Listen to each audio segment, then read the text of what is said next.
start with that particular saga surrounding the arrest of economist David Ndii. The wife of the troubled Ndii is accusing the government of persecuting her family. She accused the police of acting unprofessionally in handling the issue. Ndii was arrested last night in Kwale and brought to Nairobi for grilling.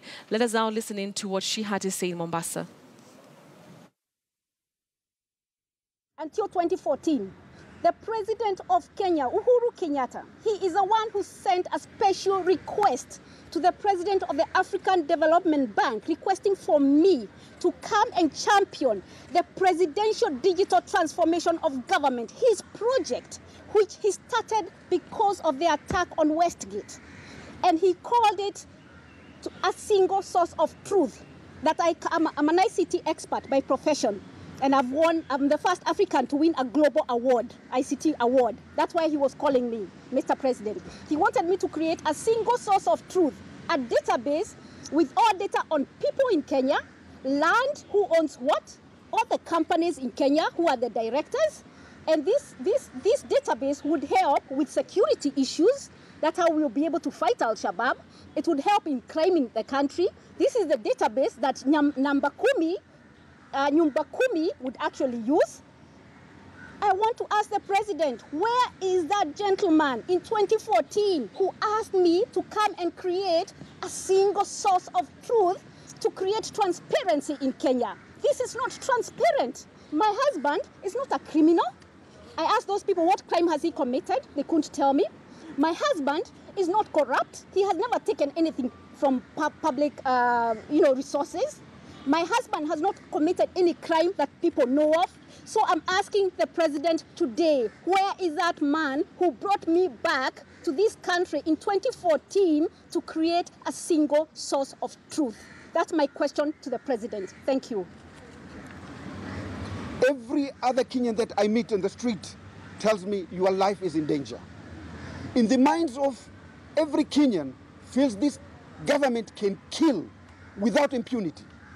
As long as you stand against it, so your life is in danger. It is very unfortunate, it's really very unfortunate that we have a government that people feel that cannot protect its citizens. If somebody did something wrong, there's a due process of law. The people can be arrested and taken to court. You see, David Ndii is a high-profile person, and his wife here in Kenya. If he can be arrested and the officers don't even tell him the reason why you arrested, we are heading to a very dangerous situation. In fact, we are where we are 20 years ago during the Moi regime. So that happened a few moments ago. For now, we want to now link up with senior reporter Rita Tnina, who is currently at the DCI headquarters here in Nairobi, where David Ndii is reportedly being grilled. Rita, good afternoon. So what has been happening for the last couple of minutes, maybe 1 hour or so? Anything that has changed since the last time we spoke?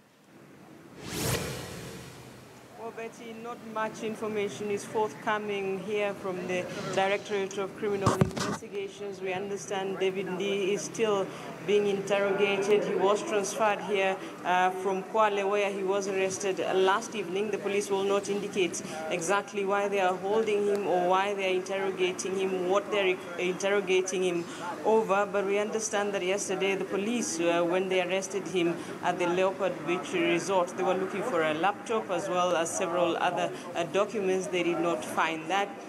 And so this morning, around some few minutes past 10 a.m., several lawyers were here, led by James Orengo, who is also the Siaya senator, but they were denied access to get into the headquarters of the Directorate of Criminal Investigations. They waited outside here for about 45 minutes. The police were not saying why they did not allow them access initially, but after those 45 minutes or so, they were allowed access to see. We are hoping that they managed to see David Ndii here at the criminal headquarters of the Directorate of Criminal Investigations. Before they went in, they would not say much. They also said information has been scanty. We are asking them why he was arrested, why he's being held, and what he's being interrogated over.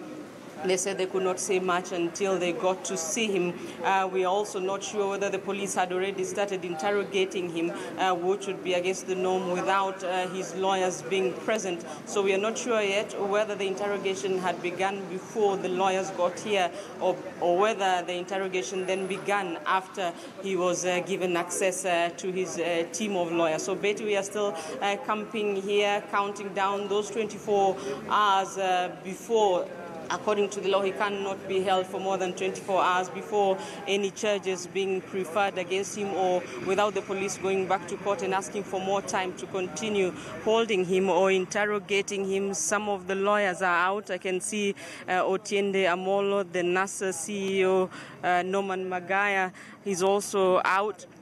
Magaya was one of those who had been held outside here together with James Orengo and lawyer Edwin Sifuna. We will try and have a word with them, whether they have managed to get access, whether they have managed to speak to him.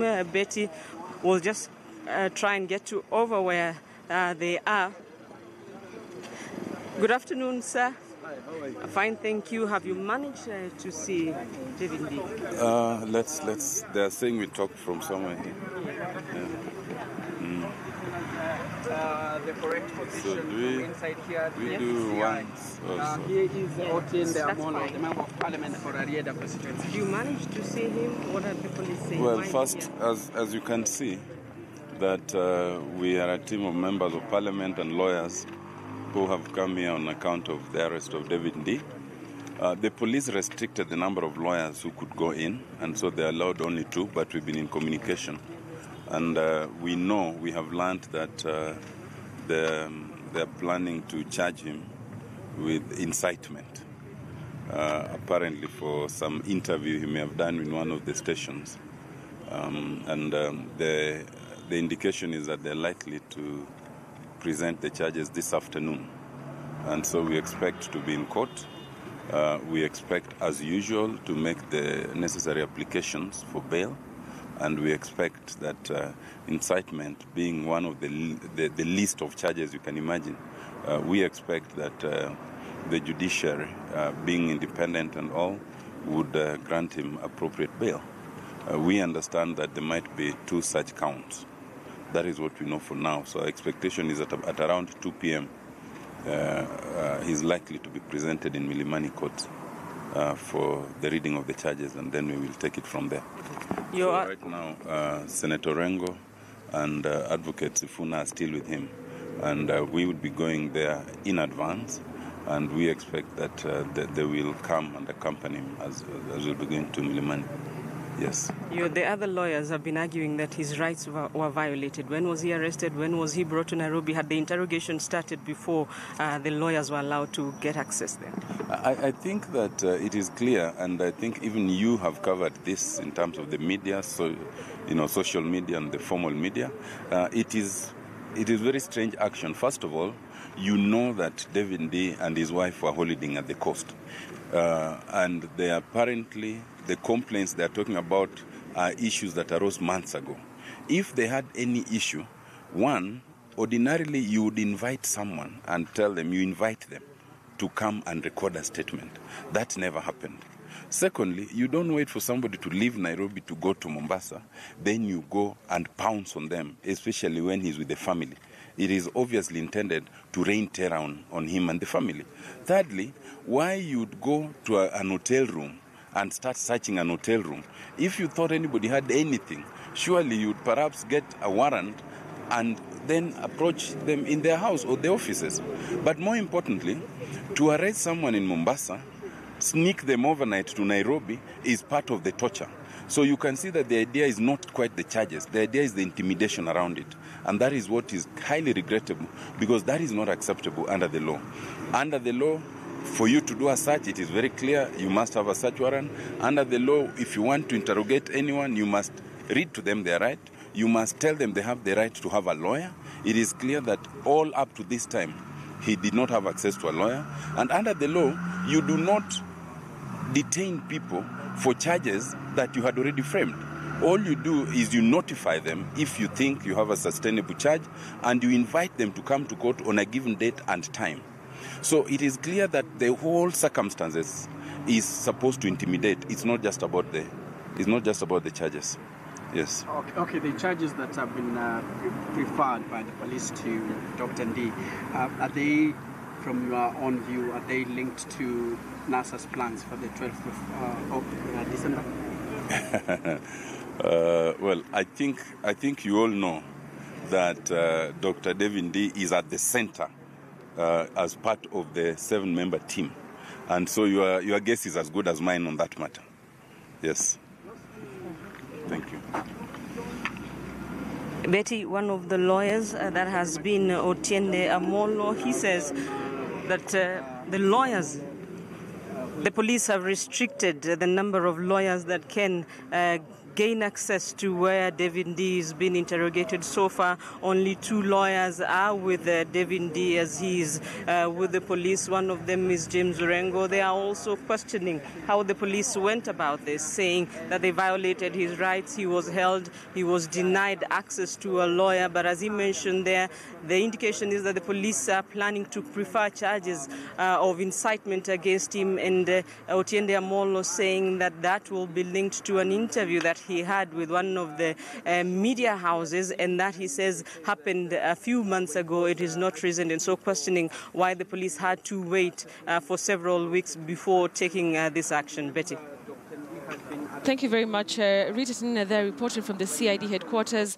Like she's mentioned there, just hearing what Otiende Amolo has had to say, really, talking about David Ndii probably being taken to the Milimani Law Courts at around 2 p.m. this afternoon. And so we'll be focusing on that, saying that this is indeed intimidation and really a strange action, and I quote, that has been taken by the police. We'll be focusing on that story here on the show for the next 2 hours, and even follow through with that presentation in court in the Milimani Law Courts. Remember that just like Otiende Amolo said, that this could be as a result of remarks that David Ndii made just a few months, actually maybe just a month before the election on the August 8th date. So we'll be focusing on that here on the show.